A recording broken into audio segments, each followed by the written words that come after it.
I have a handful of reasons that I can basically prove that Doom Eternal's music makes it a better game, and it's awesome. So let's dive right on in. Number 1, the synergy. Doom Eternal is all about synergy. So what is that? Well, it's when two or more separate things work together to form an even greater unit. It's a core principle and element. We see this in the gameplay.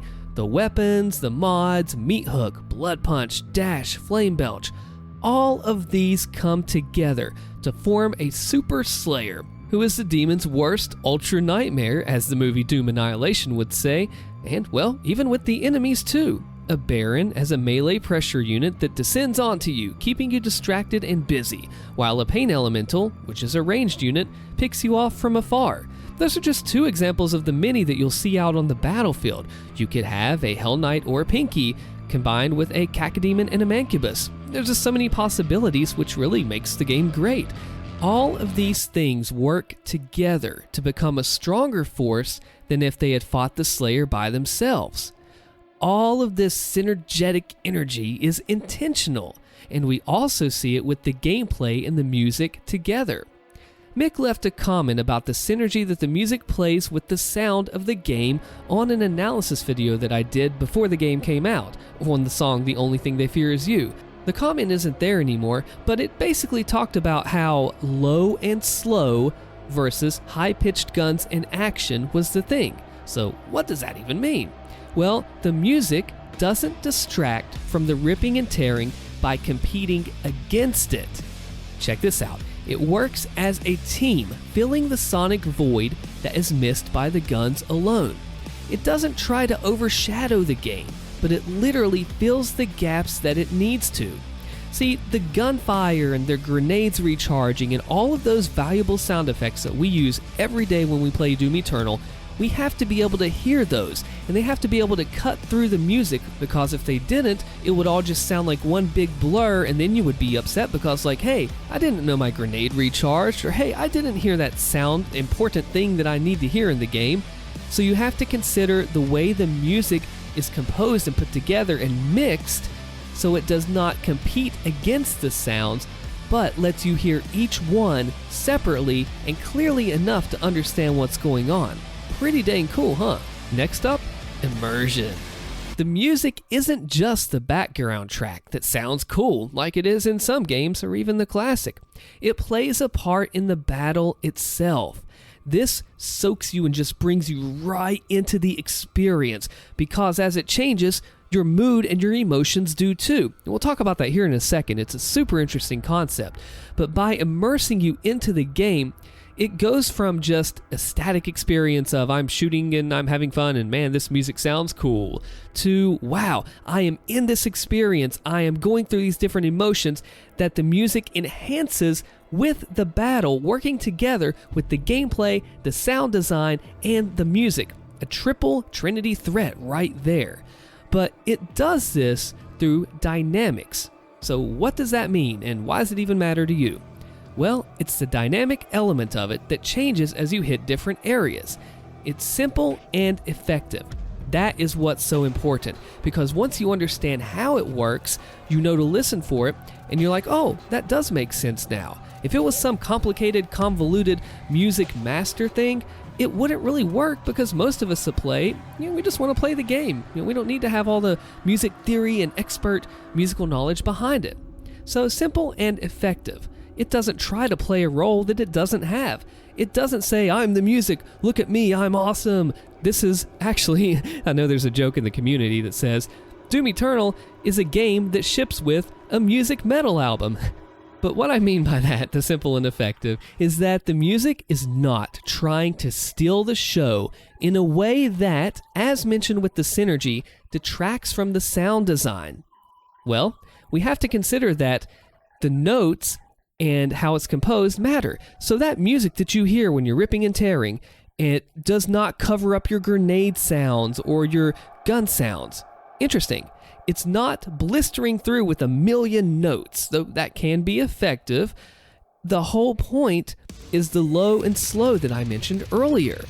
If it does go through with a million notes, like the 264 BPM, the cut track, That track was cut from Doom Eternal because it just felt like too much with the battle. You had to compete with the game sounds, your adrenaline would just be on a constant high. And see, that's another thing about the music that's interesting with dynamics. As Doom 2016 says, variety is the spice of death. When you stimulate yourself mentally, you can only go so long, and if you have ever done any type of weightlifting, powerlifting, like I have in the past, if you completely push yourself to the limits of your mental stimulation and you're just on fire, go, go, go, go, every time, you will eventually either 1, burn out because of all the mental energy you're expending, or 2, become desensitized to that aroused state of your mind. That becomes your new normal, and you become desensitized to a regular normal state. That's not good, because how do you get hyped up after that? You have a new normal at that point. Well, they don't want that in Doom Eternal. That's why there's pacing in the combat, to be able to get you up and then bring you back down in time to recover for the next one and not burn you out. Because when it is going hard and fast all the time like that, the music's going 100% full speed ahead. It takes away from some of that luster. And, well, in addition to you being desensitized, the heavy sections aren't that special anymore. They become your new normal. Just think about it. You have heard this before, I guarantee it, especially if you play 2016. When you're in an arena fight, you've killed like everything with one imp, and it's always an imp or a prowler just hanging out, and the music is still blaring, just boom, boom, boom. It doesn't feel the same. I mean, you're like, yeah, okay, the fight's over, we can go ahead and change the music now. It's literally just an imp. It's actually not that exciting anymore because they work hand in hand. Imagine that loud, boom, boom, the only thing that fears you, heavy section, as you're walking through the sewers. It just doesn't add up.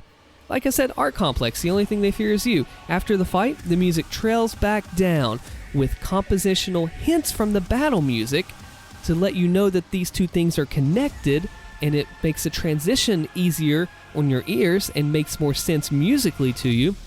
But it brings you down and transitions you into the ambience. The tracks are connected and related. It doesn't feel disjoint.